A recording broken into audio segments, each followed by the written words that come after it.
Okay, we are absolutely powering through the day, and we have another panel next up today. So on our next panel, we will be joined by Dr. Yanan Wu, CFA, Chairman and CEO of Surfin Meta Digital Technologies Limited, Singapore, and Meta Fund Investment Management in Singapore. We will also be joined by Fatima Assoud Said, Chief Executive Officer of Abacus, Abdul Hasib, Managing Director of TMC Private Limited, and this session will be moderated by Usman Yusuf, who is the Director of Nutshell Communications and Chairman of Pro Pakistani. May we please welcome our esteemed panelists to the stage, and can we all give them a round of applause?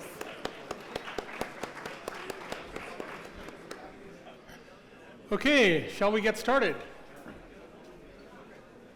So, ladies and gentlemen, we've had a very interesting start to the day, and there have been a few common themes.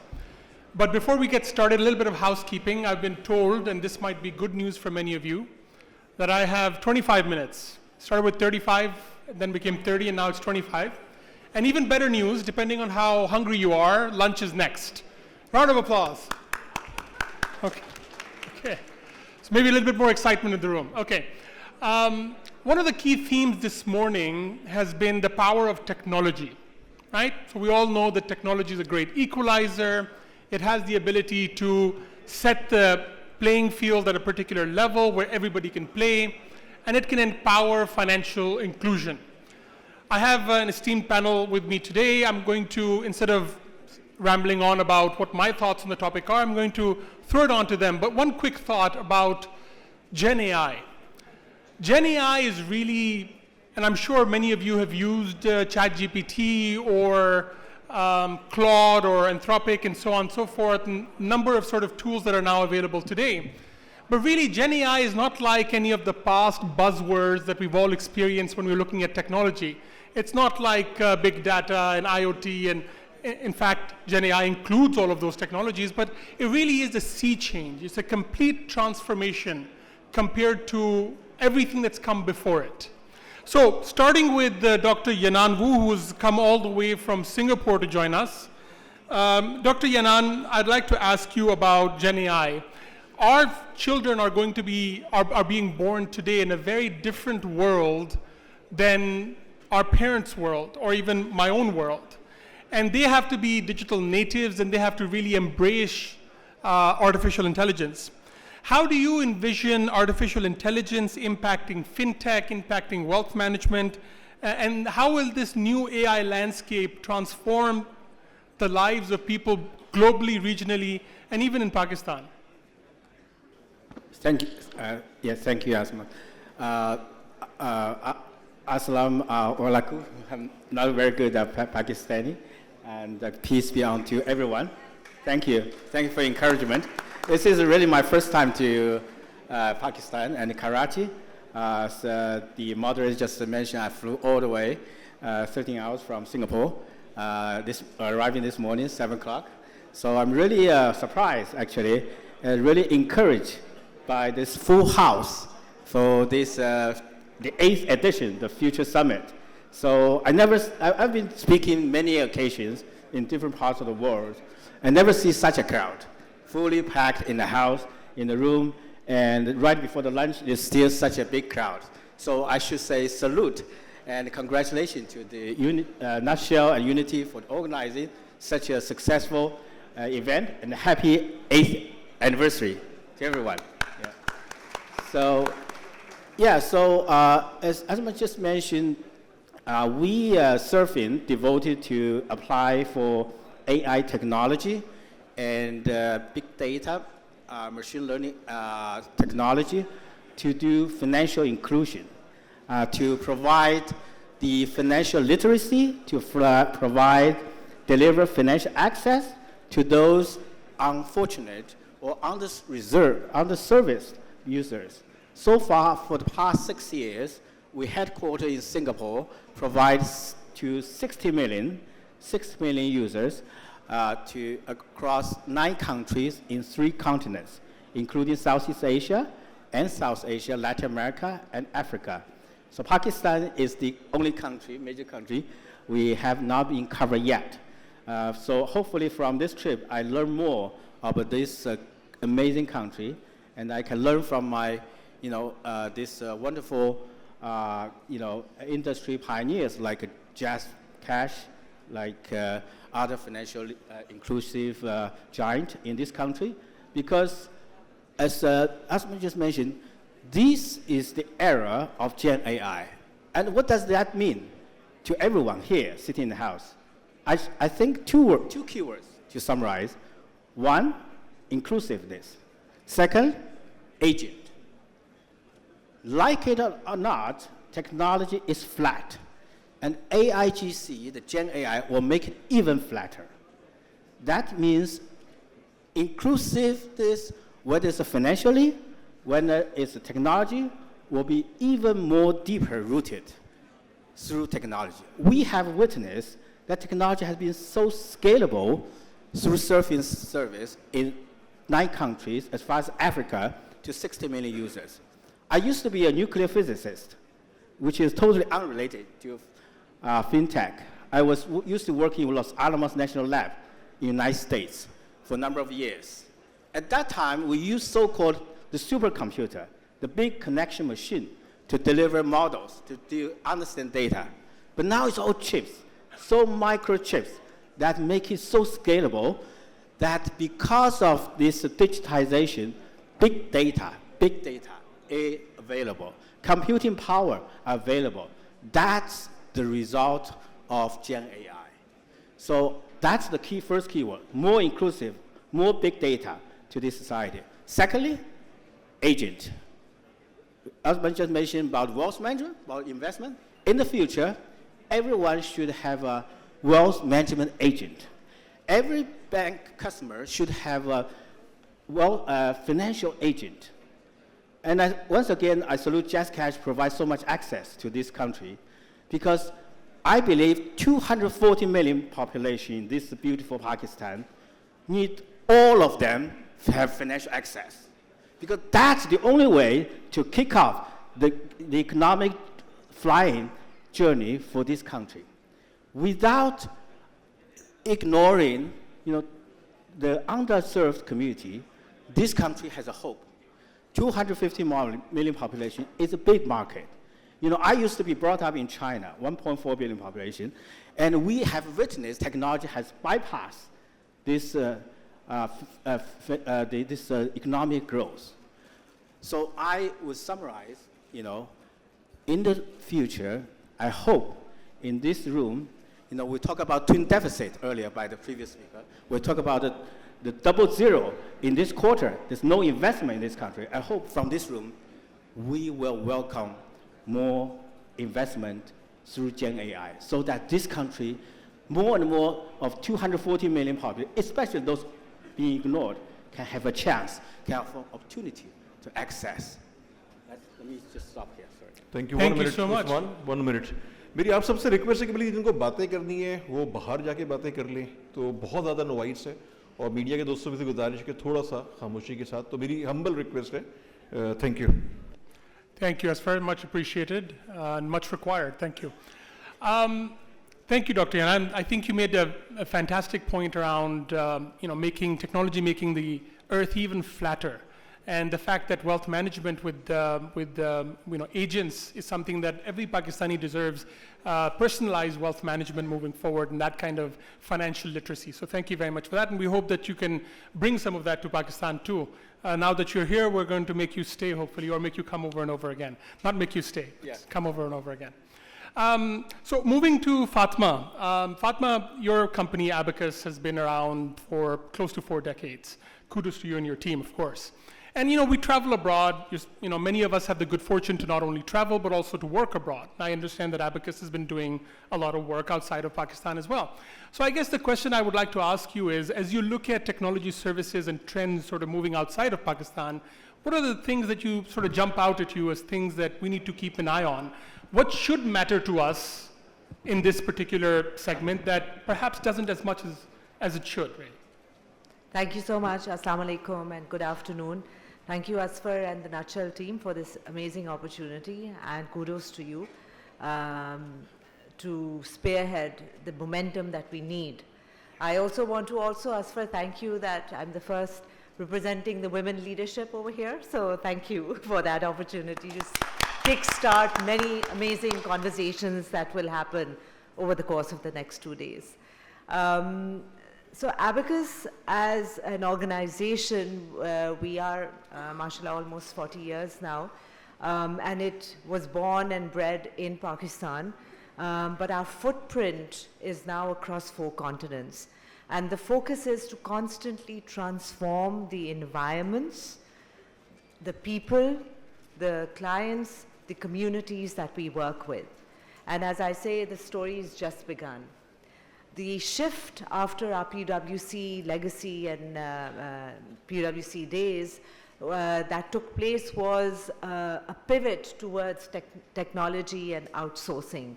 But the transformation model has always been very closely complemented by not only our vision, which is with purpose, but also a very strong value system that believes that human capacity, human capital development is the key to our sustainable success. And in that, fundamentally, the philosophy is, are we transforming ourselves enough to stay relevant, not only as an organization, but as an individual? And I feel that resonates with all organizations or clients or even friends that we communicate with, whether it is within Pakistan or across the 30 countries that we are serving at this point in time in the Middle East, in Africa, North America, Europe, and very soon in Asia Pacific as well. So it is an exciting journey. But the fundamental question goes back to what are we doing today which will ensure not only sustainability, but ensure that the understanding of future technology and the power of future technology is really harnessed, not only in terms of the understanding which with it is implemented, whether it is digital transformation, whether it is APG management, AI, Dr. Wu, you spoke about that as well, IoT, etc. The list goes on. So I'm not going to do a deep dive or a drill into the components of the emerging technologies. But what we need to recognize fundamentally that in the space of technology, what kind of industry, global market, and Asib, you would also concur with this, it is almost an over $5 trillion market as we speak. At least that is what is predicted for 2024, 2025. Half of that goes to telecom. So it's very exciting what the Vion group is doing, and Jazz is contributing to Pakistan and around the world as well. Other than that, there are different categories where you have hardware, you have IT services, BPO, cloud and computing services, etc. So it is sort of in various categories is broken down. If you think about it, $2.3 trillion approximately is the global market size. Where is Pakistan in that? Of course, I must compliment the strategy that the government has, the commitment that they've made to a digital Pakistan, various stakeholders who work side by side to ensure that this particular roadmap that has been laid out is gaining momentum, has the support of stakeholders, whether it is from the State Bank of Pakistan, other associations and organizations like PSEP, PASHA, working together in unity towards to build that momentum. But I still feel that not enough is being done because the potential is immense. The World Economic Forum says that approximately in 2025, the global economy should hit $100 trillion. In that, there are various components. Now, ladies and gentlemen, technology, as you all may know better than I do, is not confined to the tech sector. It goes across sector, whether it is manufacturing, you look at efficiencies, healthcare, education, the edtech market in itself is billions of dollars as we speak. And there's a lot of investment that is going into that, at least from the private sector, from what I'm aware of, even in Pakistan. You look at efficiencies, operational efficiencies, which are gaining momentum. Dr. Wu, you alluded to that as well. You see, these are things that we need to think about. Agriculture. So how does this come into the narrative of what is being built within Pakistan to provide that platform of infrastructure, bandwidth, connectivity, and also connectivity to the underserved parts of our country? That's very important. So in that space, what we are wanting to do and what our vision is as Abacus is across the 11 different businesses that we have and the partners that we work with. It's SAP. Thank you to Saqib for the support that he provides, extends to us in Pakistan and beyond Pakistan. With Google, where we have a very strategic partnership, Antlasian, etc., the list goes on. And the idea is to collaborate. When you collaborate with the best in the world, what are you doing? You are transferring that knowledge to the people who are delivering. I am very proud to say that our delivery center is Pakistan. Almost 4,000 people, mashallah, who are working to serve 30 countries. That in itself shows that the potential that this country has is immense. We just need to give our people the direction, the opportunity, and the skill set to go forward. So I ask all of you that in your personal lives, in your professional lives, at every point in a normal day, how many times is there a technology touch point? And you would all say, raise of hands, right? Your personal and professional lives are revolving around smart devices, also being connected. So if we are using these devices to interact, communicate, share information, that also affects our ability to make the decisions. So in a world of technology, we are all connected. What are we doing to ensure that we are keeping the narrative on sustainable impact? Thank you.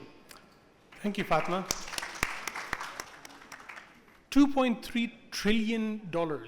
That's 2,300 billion. And where does Pakistan stand in that sort of level?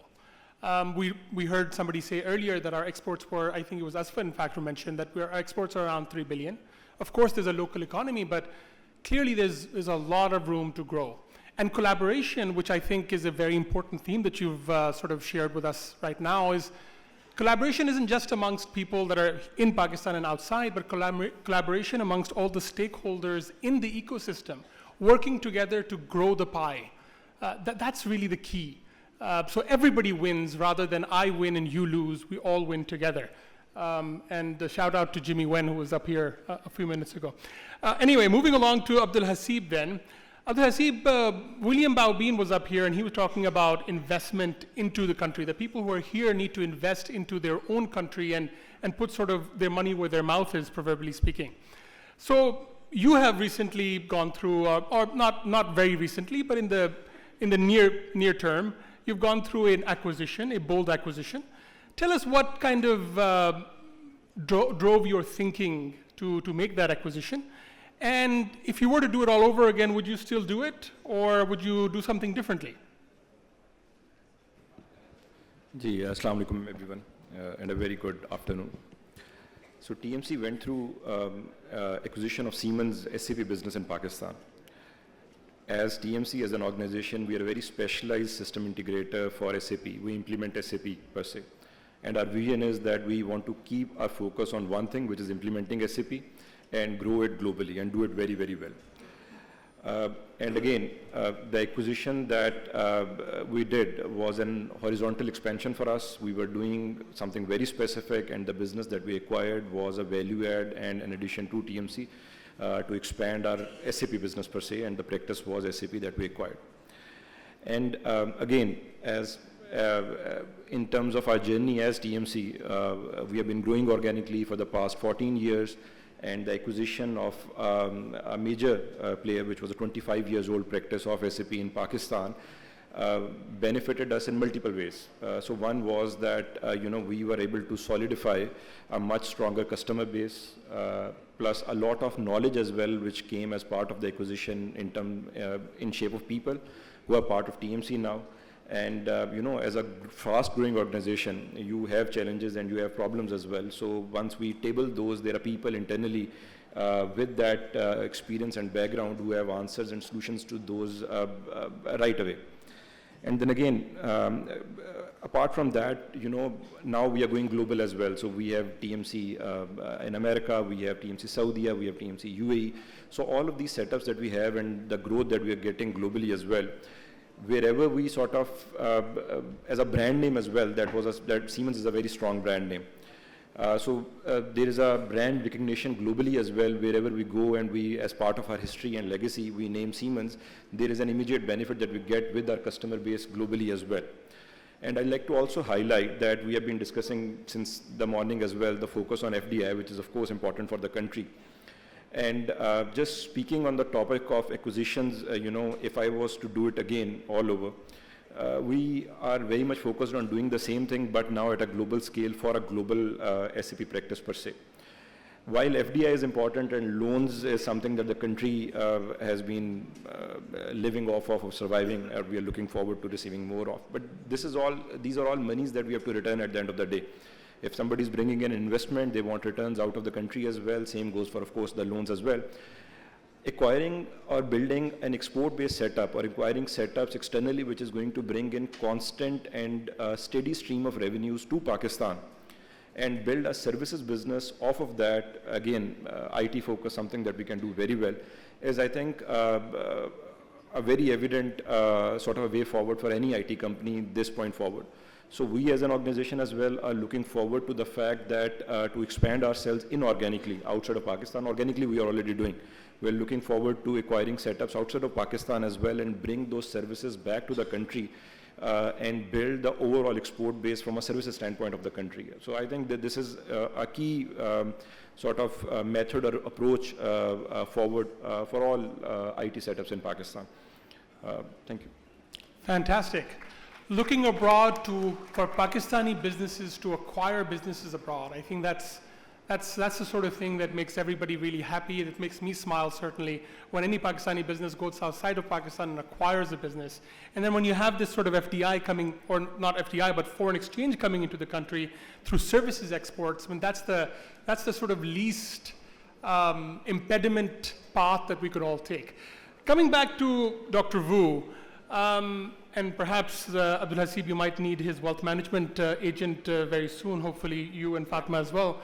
But coming back to Dr. Wu, Pakistan as a country might lag behind in a number of areas, but in fintech and the sort of openness to embracing technology for financial inclusion, we've made quite a few strides, and we might even be bold enough to say we can compete with many of the sort of larger, more developed economies in that area. If we were to successfully woo you to come into Pakistan, what do you think are the low-hanging fruits that Pakistan needs to focus on to ensure that kind of fintech innovation and inclusion that we've discussed right now? Osman, you don't have to woo me in. I will be here this year. That surfing will be here this year. Really, I love this country. As soon as I land in the airport, the drivers give me a smile. Give me such a friendly service all the way to hotel here. I love the people here. So as I just echoed, surfing, I founded surfing 7 years ago in Singapore. I go to, many countries. So far we cover 9 countries in, Asia, Latin America, Africa. Everywhere I go, I feel the energy field. I'm a physicist, so I like to talk in physical language. Energy field, a city. I like to see the eyes of the people. How much desire, how much energy, how much demand we can look at it from the eyes. So I think I appreciate Fatima just mentioned about her view, which I echo, partnership, ecosystem. So for fintechs to be successful in this country, as I have witnessed in many other countries, we are entering a cashless society. We are entering an open bank, where bank doesn't need to have a branch office. bank doesn't need to have a physical presence. Bank, just a bank license, plus a few API portals. That's what open bank is about. And that's what fintech can be inclusive. You know, people always worry about AI can create a danger, risk to replace human beings. But I'm a Chinese background, so I always look at yin and yang. There's another side. Why don't you look at opportunity? I'm talking about empowerment. I'm talking about AI can empower the young graduates to start a credit journey, to have a credit score. I'm talking about women who want to start their small enterprise, besides raising up children, to be a meaningful mother and parent with a credit journey. I'm talking about SMEs, which are the backbone of this 240 million population society. You know, China used to talk about common prosperity. Many Western media has a misconception because you don't want to have a big gap, a growing big gap between rich and poor. When you look after the young ones, when you look after the more vulnerable ones, when you look after those marginalized ones, this society has a hope. This nation will have a bright future. And that's what financial inclusion has to be about. So I plead in many countries, let regulator be friendly to this industry. Let the consumer market bring more data availability so that AI technology can be applied to empower people, to teach them become a fisherman, rather than just provide charity. One of my board directors is Michael Spence, who is a 2001 Nobel Economic Laureate. And his Nobel theory is about information economics, which means that the developing countries could have a leapfrog opportunity with technology productivity. And that's what I witnessed. The Global South has opportunity with AI technology. Although Global North may have the original technology and may have the capital, but Global South has the big market for this Gen AI technology. So let's use it to benefit more people. And that's my message. Thank you so much. So technically time's up, but I'm going to take a little bit of leave, just in a minute, because I want to get just maybe a couple of, maybe 2 or 3 sentences from each of you, Fatma and Abdul Hasib. You've mentioned earlier that we need to collaborate and work together. And the finance minister mentioned, as you remember, that the public sector or the government needs to get out of the way. In your experience, how can government get out of the way for you to be able to improve or increase your services exports outside of Pakistan? It's the same question to both of you. And if you can just take half a minute or a minute each, that'd be great. Thank you. Frankly, you know, that in itself is an indication of how partnerships should work. The key, the success for any recipe which allows sustainability is for all stakeholders to understand what is their role, and you confine yourself to that role and become an enabling factor. That's the way to work. We see that in organizations. Very rudimentary example is that within an organization, you have the C-suite, you have the managers, you have the next line. If everyone is doing each other's jobs, that's not really helping the organization. What we need to do is be very clear about who has to do what in terms of the infrastructure, in terms of the governance that is required, and then step out of the way. Because then it goes to micromanagement. I know running or looking at it from a country perspective is far more complex. There are many other elements, both external and internal. But it can be done. You have economies who have demonstrated. You spoke of Singapore, then China's example as well. Estonia, their focus on creating a digital society, the US, Germany, etc. You know, the list goes on. But one thing that we have to keep in mind that you have to, what they say in our lingo, is customize it to your country. Customize it to the uniqueness of what is Pakistan, what is our culture, where do we want to be, what kind of opportunities do you want to give. And I just want to make a comment on the human capital, because I know we're short of time and there are so many other elements you can discuss on this point, but developing the human capital, giving opportunities to our current and future generations on a sustainable manner, in a sustainable manner, which is of course upskilling, reskilling. World Economic Forum has said 77 million jobs are going to disappear, but 133 million jobs are going to be created. They're just going to be redefined. We as business leaders and policy makers and decision makers have to understand how are they being redefined. Are we pivoting within the organizations to ensure that continuity as well?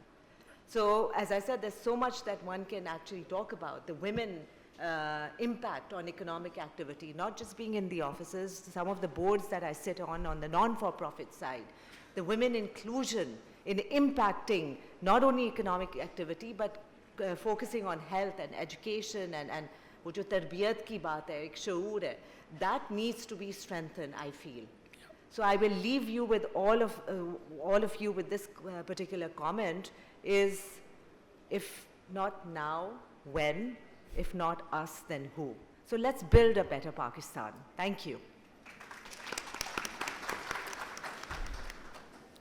देखें, in order to increase our exports, especially in technology, talent is the key ingredient. That is literally what we are exporting.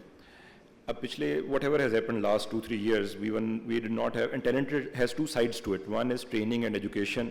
Public sector and government has the role there because majority of the higher education and primary public, that is what is being done and maintained and managed by the government itself. So I have a very different view on this. So they need to sort of steer it or direct it towards a more technology or focused sort of way forward. So there are two sides to this. One is training and education. Second is, in order to produce an exportable technology resource, it's not just education. It is also the experience that we have to give them. Ab experience hota hai actual on the projects itself. The economic activity is what sort of builds experience in people and develops people. Whatever has happened पिछले 3-4 साल तो we were not able to build that economic activity in the country in order to train masses. In addition to that, we had massive brain drain as well. So right now, from a talent perspective, we need drastic and immediate measures just to make sure that we build that talent. So we have a problem right now, but imagine the problem that we are going to have 2-3 years from now. So we also have to solve next years or 2-3 years the problem that we are going to face. So we are only going to export in future if we build that particular talent and raw material today in the country from our perspective. Now, few suggestions that I'd like to make on specifically what government needs to do rather. So one is, if everybody need to give chance to new talent and to train them, there should be programs within universities where they get more practical experience on the field, on the project, whether it is a final year project of a student to be done with the industry itself or otherwise. And if a company or any company is investing on giving that exposure to new talent, they should be somehow incentivized across that as well. If we can do sort of a tax-free income for all the freelancers who are working and working abroad, we should certainly looking at doing that for companies who are trying to develop local experience as well. So I think some sort of support from the government for IT sector, specifically to give our new talent that exposure. And it needs to be done in masses. Right now, the scale that we are doing it, or any company is doing it, is 10, 20, 25% of their existing staff. But that is not what is going to solve the problem. The number of people that we have in our universities need to be, the universities is the place where this should be done to begin with, and followed by all the IT and every company who has an IT department per se. That is where it needs to be done. So, yep, thank you. Thank you very much, and that's all we've had time for. Thank you very much for joining me. I'm sure Jules will be up next and will beckon us for lunch. Over to you. Thank you very much. Another truly inspiring panel. And I think a few of the key takeaways and the true themes that are running through this whole event is collaboration. If we are working together, we will all benefit. And the way to truly kick off the economic transformation is through financial and digital literacy. And of course, female empowerment. If not when, then who? And if not us, then who? So thank you to our panelists. I would now like to present the gifting of the souvenirs. So I'd like to request our co-host, Amir Shehzad, Executive Director of Unity Foods Limited, to join us on stage, along with Air Chief Marshal Sohail Aman to present these souvenirs. May you all please stand for the presentation of these souvenirs. And our first souvenir will be handed to Dr. Yanin. So round of applause, ladies and gentlemen.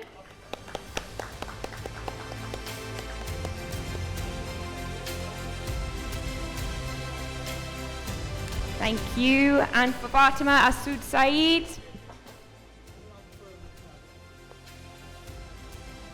Round of applause, ladies and gentlemen.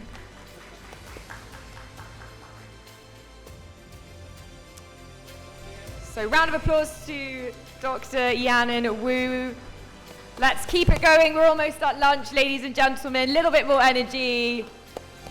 Thank you very much. And to to Fatima Asud Saeed. Round of applause, thank you. And to Abdul Hasib.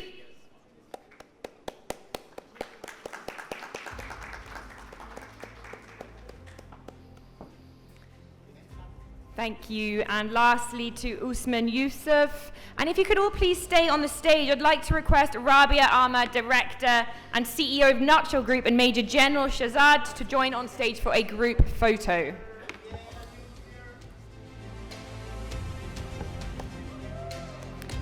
Another round of applause. Almost at lunchtime, ladies and gentlemen. Let's get one big group photo on stage. Thank you very much.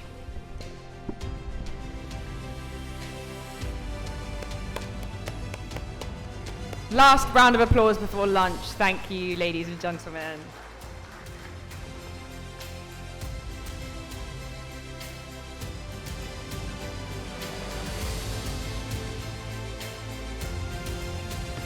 Okay, so ladies and gentlemen, I'm sure you are all delighted to hear that we are breaking for lunch now, but I'm going to have to ask you to have a speedy lunch, not a typical long business lunch. At the poolside, please join us back here at 1:55. We will be starting sharply at 2 p.m. So please go to the poolside for lunch, and please be back by 1:55 because we will be starting at 2 p.m. sharp. Thank you to all our wonderful speakers for a wonderful morning, and we'll see you all after lunch.